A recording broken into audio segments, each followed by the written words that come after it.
She rode through the desert like her life depended on it, because her father was dying, and in just 2 hours her entire people would lose their sacred land. Then she reached a lonely ranch, looked Caleb Rivers straight in the eyes, and said, "I need you to marry me, right now." He had never met her before, but what happened next would change two worlds forever, because this wasn't just a marriage. It was a desperate race against time, a battle against a ruthless enemy, and the beginning of a love story no one saw coming. Watch Love in the Wild West on the next video app as soon as possible. Please subscribe to my channel. Here is the English translation of the script, polished for narrative flow and clarity, while maintaining the original dramatic tone. Dust rose like a storm on the horizon. Caleb Rivers dropped his hammer when he saw the rider approaching at suicidal speed. In 3 years on this frontier, no Apache had ever come close, and now one was galloping as if hell itself were in pursuit. The horse skidded to a halt. The rider jumped off. She was young, 24, with black hair and dark eyes shining with panic, her traditional dress soaked in sweat. "Are you Caleb Rivers?" she asked in perfect Spanish, breathless. "Yes," Caleb replied cautiously. "Who are you?" "Nahima, daughter of Chief Kurukuk." The words tumbled out hurriedly. "And I need you to marry me, right now." Note: the original text contained a break for social media engagement here. Subscribe and hit the bell. Let us know in the comments which country you are listening from. Your support means everything. Caleb blinked. "Excuse me?" "There is no time." Nahima trembled. "My father is dying. He has 2 hours left.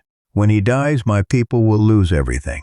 "I don't understand. 5 years ago, my father signed a document with Vernon Wade. He gave us cattle to survive the winter. In exchange, if my father dies without an heir who can legally claim the land, all our territories pass to Vernon." The name made Caleb tense up. Vernon Wade, everyone knew that unscrupulous man. "And your brother Mika?" Vernon provoked him. "Now he has an arrest warrant. He cannot claim anything." Tears rolled down her cheeks.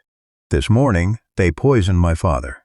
The shaman says he will not survive sunset. It is murder, but no one can prove it. In 2 hours, Vernon will come with documents and take everything. The graves of our ancestors, everything. How does a marriage solve this?" Nahima looked him directly in the eye.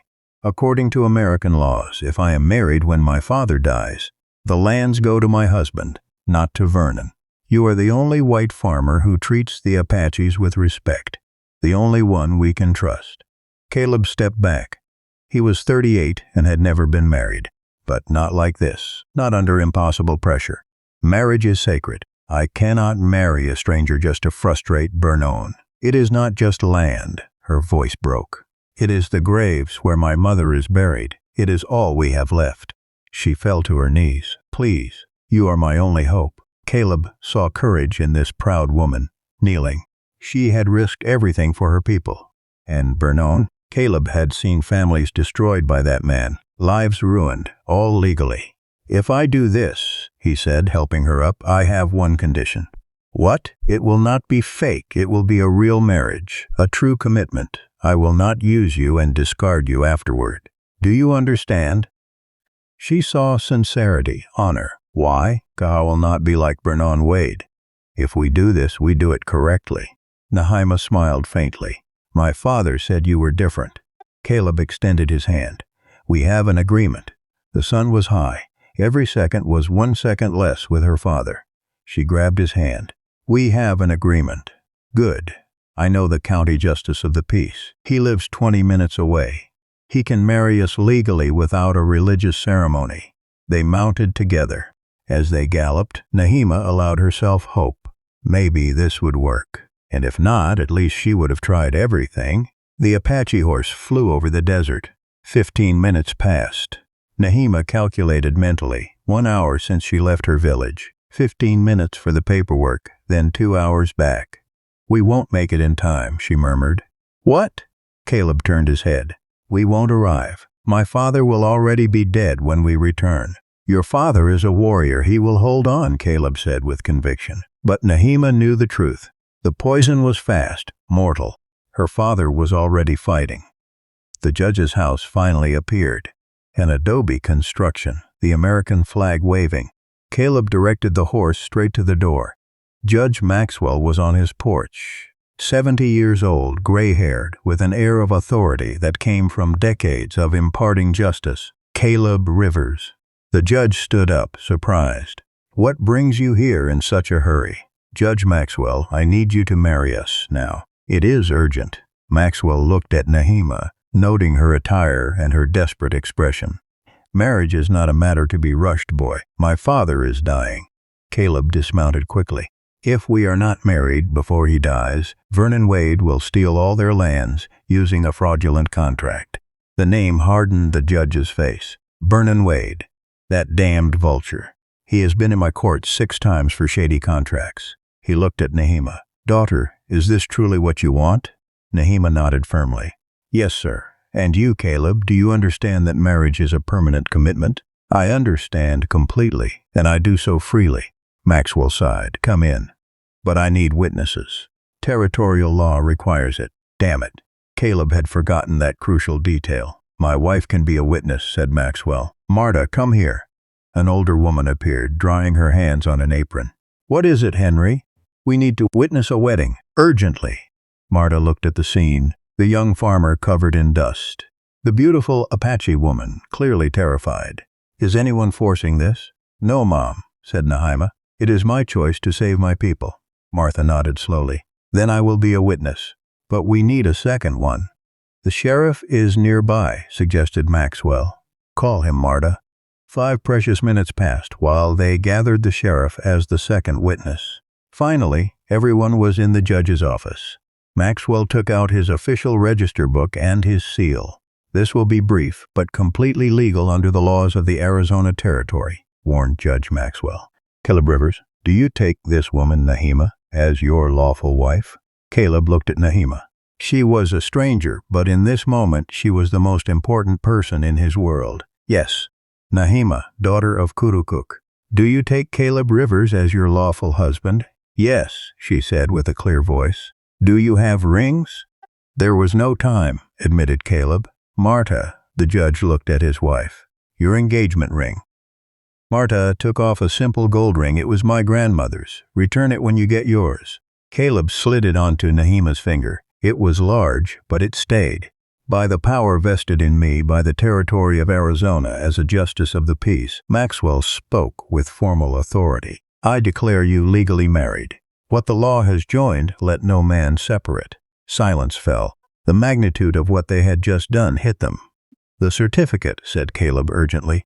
"We need it now." Maxwell filled out the official document quickly with perfect legal handwriting. Martha and the sheriff signed as witnesses. Maxwell stamped his official seal. "Here it is." Maxwell handed over the document, their marriage certificate, legal, binding, and officially registered. Caleb carefully tucked it into his jacket. "Thank you, Judge. We will not forget this." "Just take care of each other," said Maxwell seriously. "And Rivers, if Vernon tries anything, bring him before me. That man owes me explanations." Nahima looked at the sky. The sun had advanced dangerously. "What time is it?" 1:30 p.m., said the sheriff, checking his watch. "We have to go." "My horse is exhausted," said Caleb. "Take my mare," offered the sheriff. "She is the fastest in the county." 10 minutes later, they were galloping toward Apache territory. The return journey would be long, at least 2 hours at full speed. "We won't make it," Nahima cried silently. "My father will die before then." "No." Caleb pulled her against him as they rode. "He will hold on. Great warriors do not give up easily." The landscape flew by. Red rocks, cacti, relentless sun. Every minute felt like an eternity. Finally, the structures of the Apache village appeared on the horizon. But something was wrong. Too much silence. Too much stillness. Nahima saw the group of people gathered in the center of the village. A figure lay motionless on the ground. "No," she whispered. "No, no, no." Caleb spurred the horse with desperate force. They flew into the village. Nahima jumped off before the animal stopped, running toward the circle of people. They parted to let her through. There, on an improvised bed under the open sky, lay her father, motionless, eyes closed, skin gray as ash. The shaman was kneeling beside him, shaking his head sadly. We arrived late. Nahima fell to her knees beside her father, taking his cold hand. Chief Kurukuk's eyes opened slowly with visible effort. He looked at Nahima, then at Caleb, who had knelt respectfully behind her. Nahima, I thought you wouldn't make it. I am here, father. Tears ran freely down her face, and I brought something important. With trembling hands, she pulled out the marriage certificate. Father, this is Caleb Rivers, my husband. We were married 2 hours ago before Judge Maxwell of the county. It is legal. It is officially registered. Kurukuk took the document, his hands trembling weakly. His eyes scanned the written words, the official seal, the signatures of the witnesses. A solitary tear rolled down his wrinkled cheek. You are smarter than your old father, he whispered, his voice barely audible. Vernon will not win this time. No, father, your people are safe. Your lands are protected. Kuruk turned his head with difficulty to look directly at Caleb. You will take care of my daughter. Caleb leaned closer. With my life, Chief Kurukuk, I swear by all that is sacred. These lands are my people now, too. These lands will be protected, their customs respected. No one will expel them while I live. Kurukuk nodded very slightly, satisfied. Then, can I rest in peace? His hand weakly squeezed Nahima's. I love you, my daughter. Your mother would be so proud of you, so proud of your bravery. I love you too, father, always. Chief Kurukuk closed his eyes slowly. His chest rose once more, then remained completely still. The great warrior, leader of his people for 40 years, had passed. Silence fell over the village like a heavy blanket. Then, from deep in the shaman's throat, arose the traditional funeral chant, an ancient sound, full of pain and respect. One by one, the members of the tribe joined the lament. Nahima wept over her father's body, while Caleb stood behind her, a firm hand on her shoulder, in a gesture of silent support. 2 hours passed as they prepared the body according to traditional customs. Then, the sound of many horses filled the air. Many horses approaching quickly. Vernon Wade had arrived, and he did not come alone. They appeared on the horizon, Vernon in front, 12 men armed with rifles behind him. Vernon himself was a tall man of 50, with eyes cold as a snake and a smile that never reached those eyes. He smiled broadly upon seeing the funeral gathering. I deeply regret your loss, he said without a hint of sincerity in his voice. Kurukuk was a great man, truly he was. Mika, Nahima's brother, stepped forward. Tall, muscular, battle scars on his arms and chest, eyes burning with pure hatred. Get out of here, Wade. You are not welcome on sacred land. Oh, but I have legal matters to attend to. Vernon pulled a document from his coat with a dramatic flourish. You see, the late Kurukuk and I had an agreement, a very clear and legal agreement. And now that he has passed without a legal heir who can claim before American authorities, these lands belong to me. No, said a calm but firm voice. Caleb stepped out from the group of mourners. These lands do not belong to you, Wade. Vernon looked at him with obvious contempt. And who the hell are you, dirty farmer? What gives you the right to speak here? I am Caleb Rivers, the legally married husband of Nahima, daughter of Chief Kurukuk. Vernon blinked, his smile faltering. Husband? What are you talking about? Nahima appeared beside Caleb, extending the certificate. We were married this morning before Judge Maxwell. Here is the proof. Vernon snatched the document from her hands violently, his eyes scanning the words with growing disbelief. His face turned red. This is a trick. Fraud. It is completely legal, said Caleb with deadly calm. Signed by a justice of the peace. Witnesses present. Officially registered in the county archives. I don't give a damn if it's legal, Vernon shouted, losing his composure. These lands are mine. I waited 5 years. Not according to the law. Caleb pulled out a copy of Vernon's own contract. He had obtained it from the land registry years ago, when Vernon had boasted about the deal. Your document specifically states, in the absence of a legal heir who can claim, Nahima can claim, she is married to an American citizen. I claim these lands on her behalf as her legal husband. Vernon looked between Caleb and Nahima, his jaw clenched so tight muscles jumped. This does not end here, Rivers. Not even close. Yes, it does, said a new authoritative voice. Sheriff Morrison had arrived, attracted by reports of potential trouble. He had ridden hard from town. Wade, I saw a copy of that marriage certificate. Judge Maxwell showed it to me personally. It is completely legal. These lands belong to Mr. and Mrs. Rivers now, according to territorial law. Vernon looked at the sheriff with pure distilled hatred. You will all pay for this. All of you. That is an official threat, Wade, Morrison asked with a dangerously quiet voice, his hand moving toward his pistol. Vernon did not answer. He mounted his horse violently, nearly knocking it over. This does not end here, Rivers. Not even close. Watch your back. They left in a cloud of dust and curses.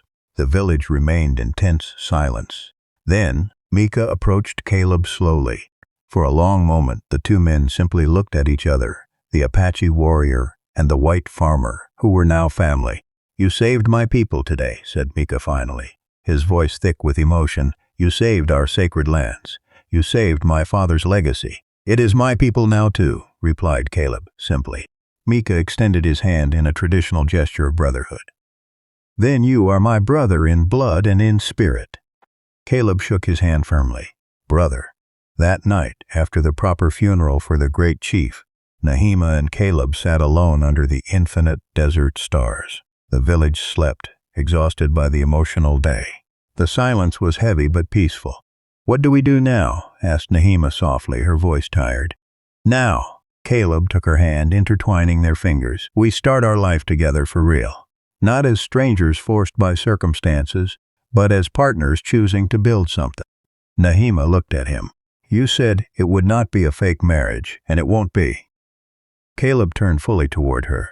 Nahima, I know this began out of desperation and need, but I want you to know something important. I want it to work. I want to really know you. I want to be the husband you deserve. You barely know me. I could be a terrible partner. Then we will spend time getting to know each other. He smiled slightly. We have a whole life for that. Nahima felt something warm expand in her chest. It will not be easy. Vernon will return. He will try to hurt us. I know, but we will face everything together. As a team, as a couple. Together. Nahima repeated the word, testing it. It sounded good. It sounded right. They sat in comfortable silence, watching the stars that had witnessed their hasty marriage, and now saw the timid beginning of something real. A full week had passed since the funeral. Nahima officially moved to Caleb's ranch, bringing only her personal belongings, clothes, leather tools, some ceremonial objects from her mother. The place was small but well kept, a solid wooden house, a clean stable, well-maintained corrals. Mika and 5 warriors set up camp half a mile away for protection. Everyone knew Vernon would not accept his defeat quietly. The first night, Caleb showed her her room. This is yours, he said, pointing to the largest bedroom. I will sleep in the small room. Nahima looked at him, surprised. But we are married. Yes, but you said this began out of necessity, not love. Caleb looked at her seriously. When you are ready, if you are ever ready, my door will be open. But there is no rush. I will respect your space. That night, lying in a strange bed, in a strange house, married to a strange man, Nahima processed everything. Just 3 days ago, her father was alive. Now he was dead. She was married, and her life had changed completely. She cried silently in the darkness. Mornings established a routine quickly. Caleb woke at dawn, already working when Nahima got up. He fed the animals, repaired fences, worked the land. She watched at first, then began to help. One day, she found him struggling with a stubborn cow that refused to enter the stable. Let me. Nahima approached calmly, speaking in soft Apache. The cow, surprisingly, calmed down and followed. Caleb looked at her, amazed. How did you do that? My grandmother taught me. Animals respond to calm energy, not force. Impressive. What else did your grandmother teach you? Many things. Medicinal plants, hide tanning, tracking.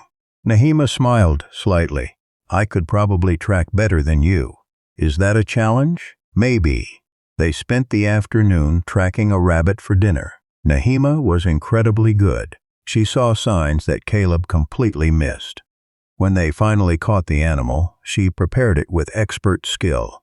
My mother always said, "A wife who cannot feed her family is not a good wife," she said while working. "Your mother was wise, but I think you are an excellent wife," said Caleb. Then he blushed. "I mean, you are very skilled." Nahima hid a smile. Weeks passed. They developed a rhythm. Nahima cooked traditional Apache meals, dried meat with herbs, cornbread, stews. Caleb shared his farmer recipes. They took turns washing dishes, repairing things, working the land. One afternoon, Caleb found her sewing his torn shirt.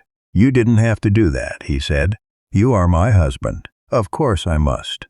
"And if I want to take care of you?" he asked softly. Then Caleb smiled. "I would feel lucky." They looked at each other. Something passed between them.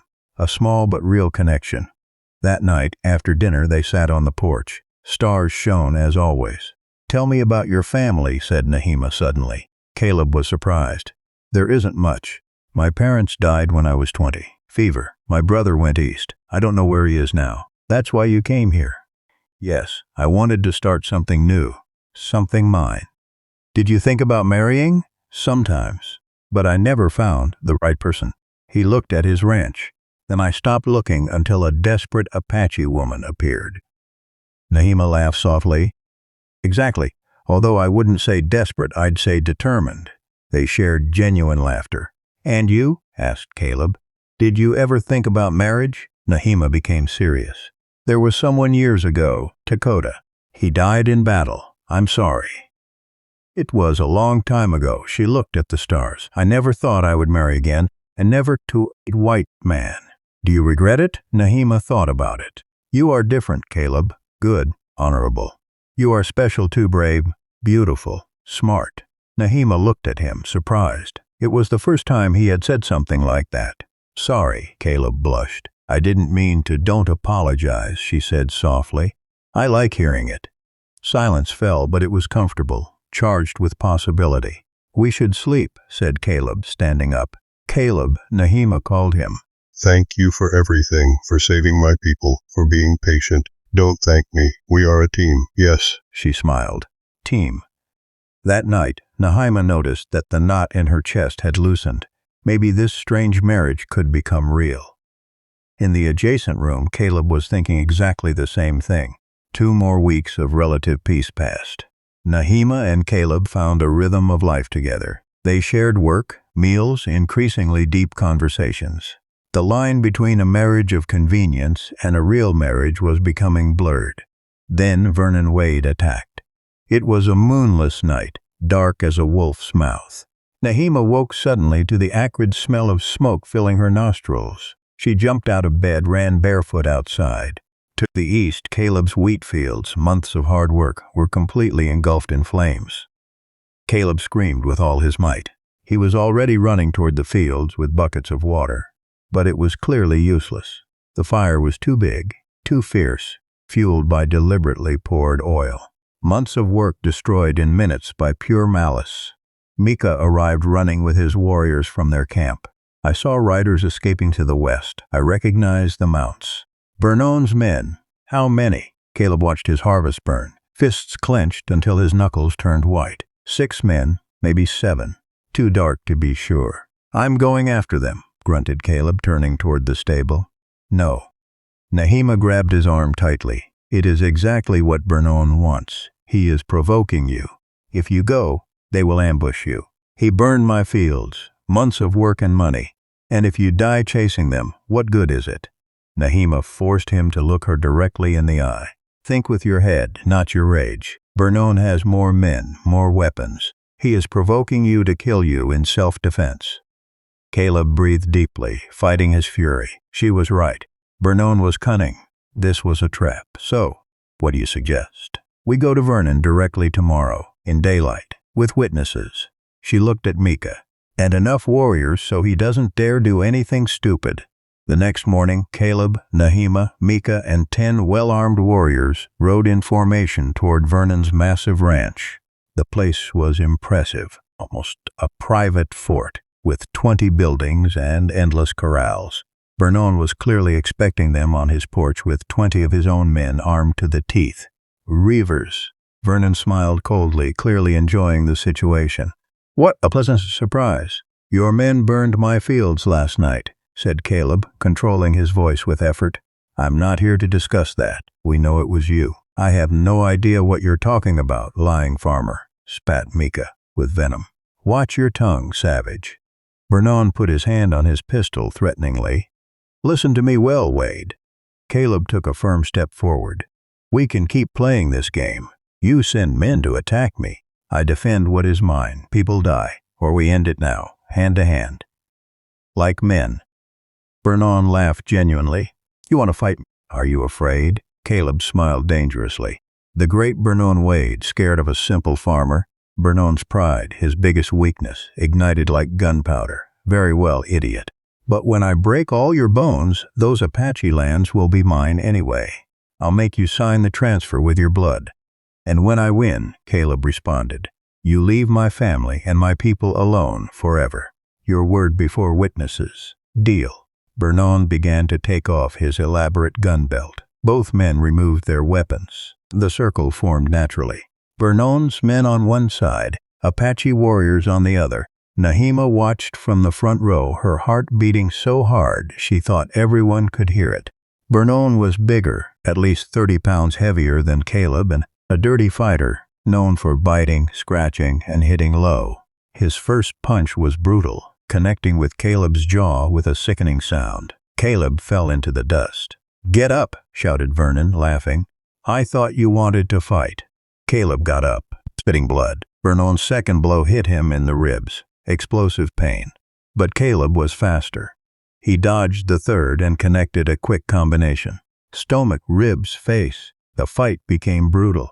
No rules, no mercy. Vernon fought like an animal. Wild punches, attempts to break bones. Caleb fought smart. Precise blows, calculated dodges, wearing down the bigger man. 10 minutes passed. Both bleeding, both exhausted. Vernon launched a desperate haymaker. Caleb ducked and connected a perfect hook to the exposed chin. Vernon fell like a felled tree. He stayed down, semi-conscious, lip split, tooth broken, pride shattered. Caleb stood over him, breathing heavily. It's over, Wade. Leave us alone. Vernon spat blood in a tooth. This doesn't end. Yes, it does, said Mika, approaching threateningly. Because next time, it won't be a fair fight with rules. It will be Apache war. And believe me, Wade, you don't want that war. You've heard the stories. You know what we do to enemies. Something in Mika's black, cold eyes, something ancient and terrible, made Vernon truly understand for the first time. These men were absolutely serious. Go, he muttered finally, defeated. Just go. The return journey was victorious. When they arrived at the ranch, Nahima jumped off her horse and hugged Caleb so hard she almost knocked him over. I thought you were going to die there, she whispered against his chest. I'm not that easy to kill. Caleb smiled despite the pulsing pain in every part of his body.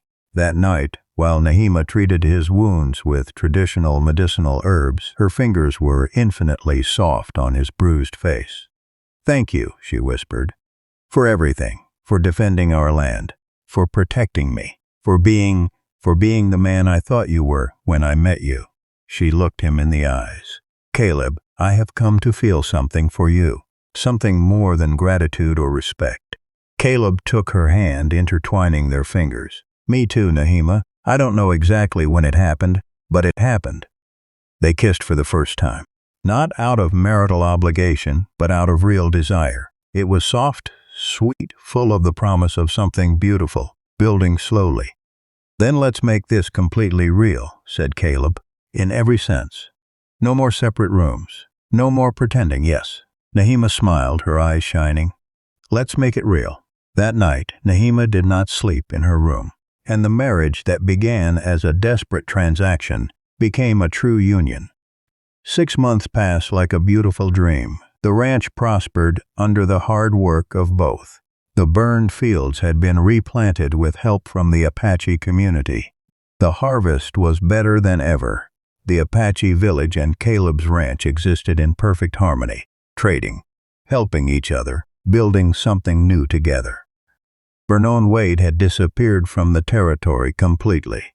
Persistent rumors said he had fled to California, financially and socially ruined, after publicly losing the fight and his reputation. Nahima and Caleb were no longer strangers forced into marriage by crisis. They were true partners, deep friends, passionate lovers. Their relationship was real in every possible sense. One spring morning, Nahima woke up feeling strange. Slight nausea, dizziness upon standing, sensitivity in her breasts. She recognized the symptoms immediately. She had seen many women in her tribe experience exactly this. "Caleb," she said that night during dinner, her voice trembling slightly with barely contained emotion. "I have to tell you something important." "What is it?" Caleb put down his fork, noticing her serious tone. "I am going to have a baby. Our baby." Caleb dropped his fork with a clatter. "A baby. Are you completely sure?" "Completely sure. All the signs are there." His face transformed. Initial surprise giving way to pure and absolute joy. "A baby!" He stood up so fast he nearly tipped his chair, lifted her carefully, and spun her gently. "We are going to be parents." Mika came running from his camp when he heard the news, shouted, "It's true? I'm going to be an uncle?" "It's true." Caleb couldn't stop smiling. The celebration lasted all night. The entire Apache village joined in, along with friendly white settlers, who had come to respect the rivers. This baby would be the living symbol of the union between two worlds, proof that peace and love could overcome hate and division. Months later, on a sacred night of the full moon, Nahima went into labor. Caleb was by her side every moment, holding her hand through every painful contraction, whispering words of encouragement. The shaman and the experienced midwife of the village guided her with centuries of ancestral knowledge. Almost encouraged the midwife. "One more. Push hard." Nahima screamed with a final superhuman effort, and then the most beautiful sound in the world, the cry of new life. "It's a girl," announced the midwife, with tears in her own eyes.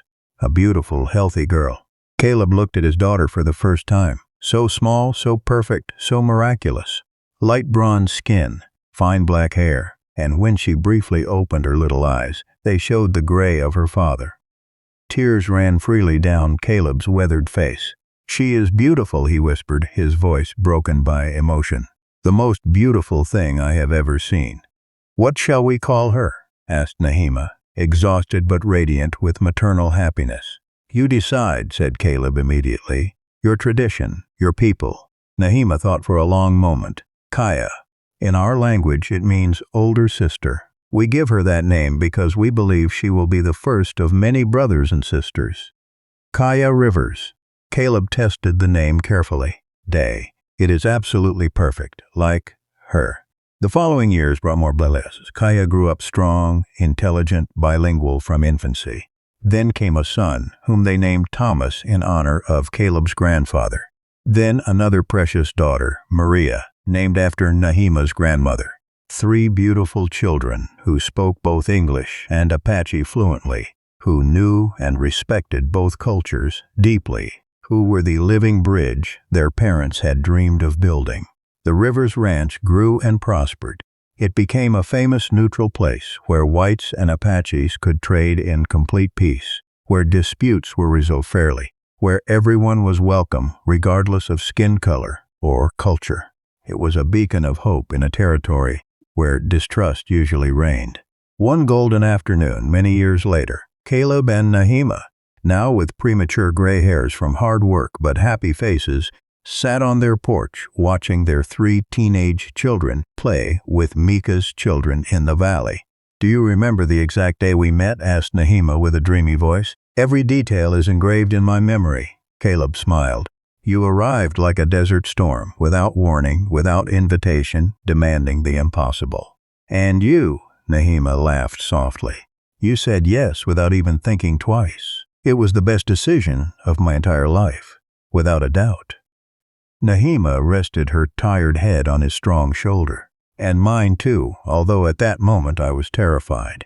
In the distance, Mika arrived riding with his 4 own children for a weekend visit. The next generation would grow up together, mixing bloods, mixing cultures, creating something completely new and beautiful. "Do you think Vernon Wade ever understood?" asked Nahima thoughtfully. "Understood what exactly?" "That true love always wins over hate, that building bridges is infinitely stronger than building walls. Caleb kissed her forehead softly. Some men never learn those lessons, no matter how many opportunities they receive. But we did, and that is the only thing that really matters in the end. The sun set slowly over the ranch, painting the Arizona sky in impossible shades of gold, purple, and pink. Somewhere in the vast territory, another young family was beginning its own story. But here, on this time-worn porch, a story was already beautifully complete. A story that began with absolute desperation and impossible haste, but ended with deep love and lasting peace. A story that clearly demonstrated that sometimes the best marriages are exactly the ones no one expected or predicted, and that the true value of a story is not in how it begins dramatically, but in how it ends meaningfully. 20 full years had passed since that fateful day, when Nahima galloped desperately to a stranger's ranch. Sitting on the porch of her well-established home, she looked at the expansive valley that stretched before her like a green and gold carpet. The Rivers Ranch had become a living legend throughout the Arizona territory. Kaya, her eldest daughter, was now 19, tall like her father, beautiful like her mother, with the strength of both worlds flowing in her veins. She spoke Spanish, English, and Apache perfectly. She taught at the school that Caleb and Nahima had built with their own hands, the first institution in the territory where white and Apache children learned side by side. Thomas, 17, worked the ranch with his father. Strong as an oak, gentle as a spring breeze. The Apaches had nicknamed him Living Bridge because he united two worlds without conscious effort. And Maria, 15, was a natural healer. The village shaman had taken her as a special apprentice, teaching her ancestral secrets of medicinal plants that were normally only shared with pure-blooded Apache. Kaya came out onto the porch, interrupting Nahima's thoughts. Important visitors have arrived from the east. Nahima stood up, curious. An elegant and obviously expensive carriage was stopping in front of the house. A distinguished man of about 50 descended, dressed formally, with an undeniable air of authority. Behind him came a young reporter with a leather notebook and pencil. Mrs. Rivers, the man took off his hat respectfully. I am Governor Harrison of the Arizona Territory, and this is Mr. Wallace from the prestigious Boston Herald. Caleb came out of the fields, genuinely surprised by such important visitors. Governor, what brings you to our humble ranch? Your ranch, Mr. Rivers. Your extraordinary story. Harrison looked around, admiring. In 20 years, you and your wife have created something truly miraculous here.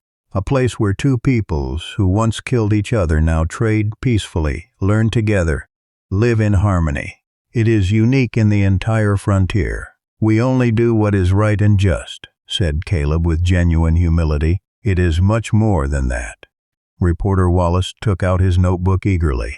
Mrs. Rivers, is it true that you married your husband in less than 2 hours after meeting him for the first time? Nahima smiled with nostalgia. It is completely true. We had no real choice. My father was dying, poisoned. An evil man named Vernon Wade was trying to steal all our sacred lands using a fraudulent contract. Caleb was literally our only hope. And you, Mr. Rivers, Wallace continued, writing furiously. Why exactly did you say yes to such an extraordinarily strange proposal?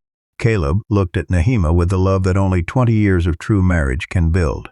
Because I saw real courage in her eyes. I saw honest desperation. And because I knew in my soul that Vernon Wade represented everything worst in our world, I could not allow that kind of evil to win.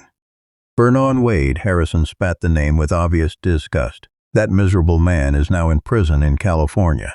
Multiple charges of fraud, theft, even murder. Finally, justice caught up with him. I am deeply glad, said Nahima sincerely. He destroyed many innocent lives before being stopped, but he did not destroy yours, pointed out Wallace astutely. In fact, from that terrible crisis, all this was born. He gestured widely to the prosperous ranch, to the children of both peoples playing happily together in the valley, to the peaceful trade flourishing. I want to write your full story. I want the whole country to know that true peace between different peoples is not only possible, it is beautiful. If it helps others to see possibilities, Caleb felt, then tell our story freely. That night, after the important visitors had left, the extended Rivers family sat down for their traditional large weekly dinner. Mika was there with his 4 grown children, other prominent members of the village too.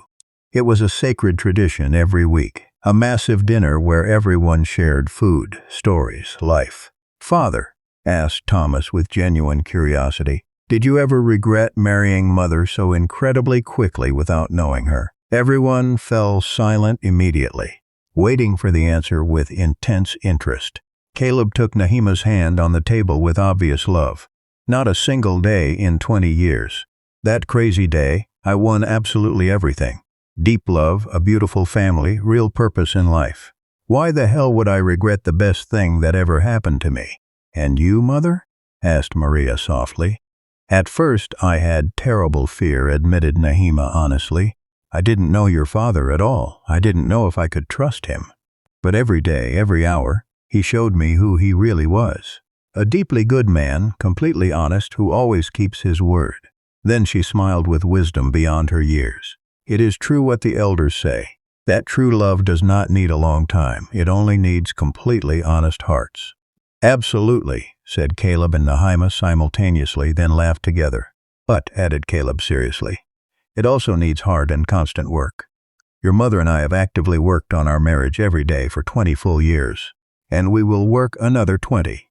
Nahima squeezed his hand, "and another 20 after that, until death finally separates us." Mika raised his wineglass and ceremoniously. "A toast to my brother Caleb, who heroically saved my people, and to my sister Nahima, who saved his lost soul." "Cheers! Cheers!" everyone shouted in unison, clinking glasses. Later, when everyone had gone and the children were sleeping deeply, Caleb and Nahima sat under the eternal stars. The same infinite sky that had witnessed their desperate marriage now saw their love fully matured. "What are you thinking about so intently?" asked Caleb. "About my father. I wish he could see all this. His beautiful grandchildren, the lasting peace we built, the bridge between worlds. I firmly believe he can see," said Caleb with soft conviction, "and I am sure he is incredibly proud." "Do you really believe that? In ancestral spirits watching us? I don't know for certain, but I want to believe that those we love deeply never really leave us, that they live in our hearts, in our actions, in our legacy." Nahima cuddled against him comfortably. "Caleb Rivers, you have made me happier than I ever imagined possible on that terrible, desperate day. And you to me, Nahima Rivers. You gave me a reason to live fully, to build something significant, to love without limits. We don't have much time. Marry me now." Nahima laughed softly, remembering her desperate words from 20 years ago.